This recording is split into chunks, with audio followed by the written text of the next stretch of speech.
O Coritiba só no contra-ataque matou o jogo naquele gol do Breno Lopes. E aí o Cruzeiro ficou totalmente desmobilizado, com a torcida pegando no pé e o próprio Tite sentindo muito também. Quando sai o segundo gol, a câmera vai direto no rosto do Tite, com o filho dele ao lado, certo? Sabe o desânimo estampado no rosto do treinador? Isso chamou muita atenção. Olha a falha do William lá. É o William que tinha que estar na cobertura do lado direito lá. E ele tira o William porque ele era vaiado a cada vez que tocava na bola. Eu senti que ele mais fez uma troca por preservar o jogador do que qualquer outra coisa. Porque ele ia ficar tocando na bola e ia ser vaiado. É melhor tirar o jogador. E aí, como você falou, ele faz isso, Mal. Pois é, mesmo que porventura o cara estava tão chateado, tal, que saiu olhando para baixo, tal, vamos, mesmo dando uma concessão, ele tem que saber que o time está num momento difícil, que o treinador está num momento difícil, né? E que uma atitude dessa pode, mesmo não sendo intencional, pegar muito mal, né? Como o Pretzel está dizendo aqui, isso não se faz, isso está errado, absolutamente errado. Fora que ele não está jogando nada, né? Não está jogando nada. Aí depois... como se daí ficar parecendo que está jogando a culpa no treinador. Exatamente. Né? Aí o Tite tirou o Gerson, né? Essa troca, sabe, aí deixou o ambiente ainda pior. Ele tirou o Gerson para colocar o Lucas Silva. As trocas não ajudam também. Exatamente. Ele estava perdendo o meio de campo na velocidade. O Gerson estava cansado. Então ele tirou para dar uma reorganizada no meio, né? E tentar ganhar o jogo. Tentar empatar, pelo menos. Mas não funcionou. Quase toma o terceiro depois. Vaias no Mineirão. Vaias no Mineirão. Vamos lembrando... Vamos ouvir, então.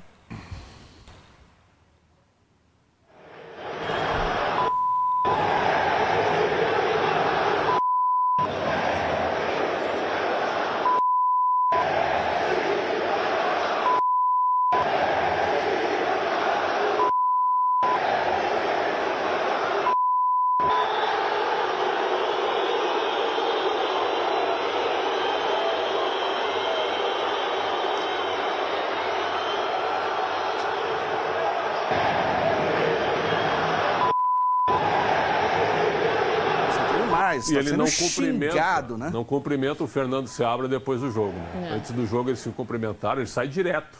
Ele sai direto também. Assim, ó, gestão também não é fácil de se fazer, né? Você controlar pessoas, o futebol ainda é pior. Mas eu fico pensando, o Pedro Lourenço contratou o Tite como um inovador, né? Como um treinador para um grande trabalho no Cruzeiro. Ele tem 3 vitórias e 5 derrotas, onde ele tem 2 jogos de brasileiro e 6 de campeonato estadual. Sendo que nesse estadual, se terminasse hoje, ele estaria fora. Quer dizer, os números dele, eu não sou a favor de só ficar em cima dos números. Mas quando os números são assim, para um cara do tamanho dele, evidentemente que ele tem que ser debatido, ele tem que ser discutido. Então eu imagino que hoje haja uma reunião com o Tite. Eu não sei se vão tirá-lo, né, porque ele tem um jogo decisivo pelo Campeonato Mineiro domingo. Precisa vencer. Não sei, contra o América ainda. Não é um jogo fácil, hein? Contra o América, clássico. que é líder do... O América está na Série B, mas no Mineiro ele é líder do grupo e pode eliminar o Cruzeiro. Mas, Pretzel, se o Pedrinho BH levou o Tite porque ele é inovador, acho que levou errado. Ele não é inovador, né? Mas na cabeça dos dirigentes atuais, o Tite é um grande nome. É só conversar com os dirigentes. Porque antes de aceitar o Cruzeiro, sabe quem é que convidou o Tite para trabalhar? O Inter, com um contrato de 2 anos. E eu achava... 2 anos. 2 anos de contrato. Ele gostou da proposta e ficou de dar uma resposta. Aí apareceu o Cruzeiro, ele aceitou o Cruzeiro e recusou o Inter, antes do Pesolano. Certo? Então, ele é considerado, no meio do futebol, um treinador de alto nível, de ponta. Acho que isso mas inovador, se você procura ideias. Inovação, você procura um futebol assim que seja vistoso aos olhos, o Tite não é o teu cara. E eu acho que esse sentimento é muito ruim, mas dá dó do Tite olhando a cara dele, como o Pretzel falou, a reação dele. Sim. Ele vai para a coletiva, daqui a pouco a gente vai ver ele respondendo a coletiva. Dá uma aflição, porque uma coisa é você ver o Vojvoda com os resultados ruins, chegar na coletiva bravo ali, sabe? Você tá vendo um sangue, o Tite... Você não consegue mais enxergar nada, sabe? Eu não sei o que está acontecendo com ele. No Flamengo já estava assim também, tu te lembra do Flamengo? Exatamente. As entrevistas dele no Flamengo eram melancólicas. Cabisbaixo, triste. Vamos ouvir então o Tite. Ele revelou, né, Isa, uma conversa que ele com o Pedrinho, o dono da SAF do Cruzeiro, e ele admitiu ser o maior culpado pelos resultados negativos do time. Vamos escutar. Culpa também não é. Eu acredito em responsabilidades no futebol, né? Na medida que tu tem grupo. A responsabilidade é grande, como do técnico, ela é a maior de todos, né? Do que os atletas individualmente. Ela é cultural e ela é verdadeira. Então, a culpa maior ela é do técnico, sim. O percentual eu não sei quantificar o quanto o futebol ele te proporciona isso, mas ela é do técnico. O Pedrinho conversou conosco. Na semana passada, não. Na semana passada, não conversou. Nós tivemos outro encaminhamento. O Júnior conversou. O Bruno conversou com a gente. Eu conversei com os atletas. E dessa vez foi o Pedrinho. Tem certas coisas que elas são de vestiário. Vestiário é sagrado e nós temos que saber absorver essas situações pela grandeza do clube e pela necessidade de desempenho e resultado. Ele sabe a culpa que ele tem nisso e ele em nenhum momento não assume, mas o Fabrício Bruno dá uma entrevista depois do jogo que eu também fiquei meio assim. E o repórter perguntava o que está acontecendo, ele falou, o momento é ruim, é melhor falar menos e fazer mais, mas a gente está tentando entender o treinador, algumas coisas mudaram com a saída de um treinador para o outro e a gente está se adaptando ao modelo de jogo. Então, até que ponto o Tite está mexendo muito nesse time? Claramente, eles têm diferentes perfis de futebol. O Tite já colocou o Fagner jogava mais ou menos ano passado, tem algumas mudanças também, parece que o Gerson não tá... É difícil dizer isso, mas ele tá com dificuldade de encaixar o Gerson nesse time. Ele tá botando o Gerson aberto pela direita. Então. Aí ele puxou o Christian ontem. O que o Leonardo Jardim... No Atlético, o Christian era 8. 8 ou 10 no Atlético, né? Com o Léo Jardim, o Christian virou 7. Jogava aberto pela direita. E era um time que corria muito ano passado. Numa linha final. O Tite ontem botou o Christian de segundo homem. Ele começou o jogo ontem com o Lucas Romero, com o Christian, com o Gerson e com o Matheus Pereira. O Gerson aberto aqui na direita. Caio Jorge e Wanderson. Assim que ele começou o jogo. E na direita, a defesa mesma. O William, o Fabrício Bruno, né, o João Marcelo, que é um menino da base, que foi recuperado, e o Kaique. E no gol o Cássio. Quer dizer, tem uma mudança de esquema aí, porque o Léo Jardim jogava com Romero e Silva. Sim. Mais o Matheus Pereira. E na frente, Christian, Caio Jorge e Wanderson. Então, ele mudou o posicionamento do Christian, mas recebeu o Gerson. Se a gente não entender que houve um acréscimo com o Gerson, precisa de um treinador, então, não é? Ele precisa arrumar o time com o Gerson, então. Eu acho que essa adaptação é normal, o problema são os resultados. O calendário esse ano é muito atropelado e o estadual ele te engole. O estadual não vale nada, tá te engolindo o estadual. O estadual tá engolindo ele.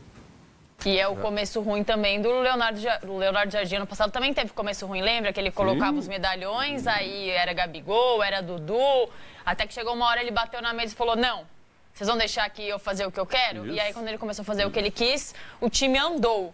Mas eu não sei se falta o Tite fazer o que ele quer, Mal. Eu não sinto isso. O que eu tô sentindo falta de vigor no Tite, de vender um sonho ali para o torcedor, né? Eu acho que ele está muito acanhado. Eu não sei como é que, depois de 2 ciclos de Copa do Mundo, como você voltar para a realidade dos clubes. O fato é que ele, depois da Copa, ele só foi caindo em termos de prestígio e patamar. Interessante. Daí ele vai, ele tem essa questão de saúde mental e volta. Parece que ele envelheceu vários anos. O Tite tem 64 anos, quer dizer, tem muita coisa ainda pela frente que ele pode fazer pelo futebol. Mas o fundamental é ele recobrar, assim, uma inventividade, sei lá, né? Ou recuperar aquela capacidade que ele tinha de impor respeito até nos jogadores. Me parece, quando acontece o episódio desse do William, me parece que a liderança dele não está legitimada pelo elenco. E daí não tem jeito. É evidente que sim. O que o William fez com o Tite ontem, vou repetir, é uma sacanagem. É um derruba técnico, o comportamento do William ontem. Eu não sei se na coletiva não devem ter perguntado isso. Acho que não. Eu assisti a coletiva. Vocês viram a cena? A cena é lamentável, a cena é constrangedora.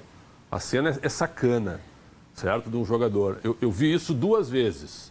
Eu vi uma vez com o falecido Caio Júnior, em 2007, treinava o Palmeiras, que o Edmundo sai num jogo no interior de São Paulo e o Caio Júnior substitui o Edmundo, estende a mão para o Edmundo na frente dele, dá a volta pelo lado, o Caio Júnior olha assim meio que... Sabe? Foi uma cena grotesca na época. E eu vi o Rodrigo com o Ancelotti. E aí o bicho pegou. Quando o Rodrigo é substituído pelo Ancelotti no Real Madrid e sai sem cumprimentar o Ancelotti vira... Aqui não, meu. Aqui, sabe, você não vai fazer isso na hora ali, na hora no meio do jogo. A maneira diferente de reagir. Ontem era do tipo, porque o Tite estende o braço e ainda toca no William e o William meio que, certo? Nem olha para ele e sai de lado. Isso é uma vergonha. Se eu sou o Tite ontem, bom, eu tenho sangue quente nessas horas, não adianta. Eu ia para cima do William ali. Infelizmente, eu ia para cima Dá do uma William. chamada no cara. Infelizmente, eu ia Ou pra depois cima. comenta na coletiva. O fato é que, para elencos estrelados, muitas vezes se procura um treinador grande para que se faça respeitar pelo seu histórico, né? O Ancelotti na seleção, na brasileira, é um grande exemplo disso, né? Tanto que o Neymar corre risco de não ir para a Copa do Mundo. O único treinador que passou pela seleção que pode fazer isso, teve coragem e tem estofo, é o Neymar, porque todos os outros... É o Ancelotti. É o Ancelotti. Todos os outros não fizeram, né? Passaram a mão na cabeça. Mesmo gente com cartaz, por exemplo, do Dorival Júnior, que estava no seu melhor momento de carreira. E quando o Tite chegou à seleção também, o Tite passou a mão na cabeça. tinha moral. Agora, e passou a mão na cabeça. Agora o Tite vem e volta para o clube, mas parece que ele perdeu a sua grandeza. E a que se deve isso, né? Eu estou achando que é uma questão, acho que envolve esse período aí, Eu acho que problemas particulares de tratar a saúde mental. Acho que tem razão até. Ele não está conseguindo vender um vigor de trabalho. O Tite, eu acompanhei o Tite desde o início. O Tite teve que interromper a carreira cedo, tem uma lesão gravíssima de joelho, ele tem problema de joelho até hoje. Sim. Ele parou com 28 anos. Né? O Tite foi ser comentarista antes de ser treinador, porque ele tinha que trabalhar. É a história dele. Aí ele começa em times pequenos no Rio Grande do Sul, no interior do Rio Grande do Sul. O Tite, assim, ele tinha um ar meio evangélico, não é um preconceito isso, certo? Mas na hora de se portar e de falar, até que as pessoas brincavam com ele, parece um pastor. Ele ainda tem, né? E ele foi se moldando, e foi crescendo, e foi melhorando. E o Luciano Signorini, que é o assessor dele, que é um dos melhores profissionais que eu conheço, que é um baita do cara, quando ele volta para o Corinthians, as pessoas não lembram, o Tite treinou o Corinthians em 2004, lembra disso? E depois ele volta em 2010, que a partir de 2010 e 11, quando ele ganha o Brasileiro, o Signorini disse para ele, te solta mais, seja mais Tite. E o Tite fez media training e ele virou um belo comunicador. Sabe, cara, palestrante pelo Brasil inteiro. Isso é fato, certo? Se comunicou muito bem. Depois da seleção brasileira, tu tem toda a razão. Nós estamos falando, nós estamos falando de 10 a 22, 12 anos depois, com a perda da Copa do Catar, o Tite, ele virou um cara que ele tem paradas na hora de falar, né? Que ele não se impõe, como tu disseste.